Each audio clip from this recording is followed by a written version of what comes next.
daholo ve nareo rehetrarehetra vao be indray ty omonokanareo androany ty mino azy fa mibandiny tonga de tamana tsara ty mahita an'ity revy ty. Mila mahafantatra ihany koa na ny vehivavy ary.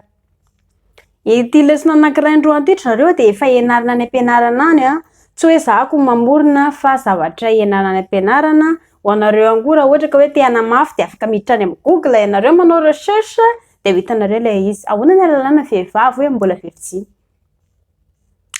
Hitanareo eto amin'ny andro vehivavy eo amin'ny andro vehivavy le eto amin'ny ambony amin'ny volomaso eto raha toa ka mijery vehivavy zany nareo mbola somary hoe malamalama sy mangirana sy malandilandina ny androny eo de zay ny alalana izy mbola vehivitsiny izy.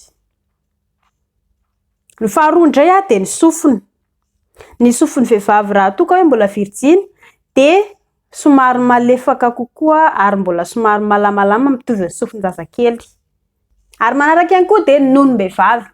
Raha toa ka vehivavy mbola vehivitsiny de raha mitsapa nonom-behivavy ny lehilahy anankiray na ny olona anankiray ka mbola mafy be iny nono iny, misy zavatra ohatra ny vato be ny ao anatin'ny nonom-behivavy raha ohatra ka mbola vehivitsiny izy. Fa raha toa ka hoe vehivavy efa nilely teto sy eroa de raha mitsapa an'iny ny olona anankiray de malemilemy le izy. Dikan'izay de efa nilely izy zay fa raha mbola vehivitsiny de mbola mafy be iny nono iny. De zay zareo ny lesona androany amin'ny manaraka indray ny lesona manaraka tsy maintsy misy foana de ny torohevitra ihany koa tsy maintsy misy foana mankasirika nareo rehetra nararaka ilay hatramin'ny farany.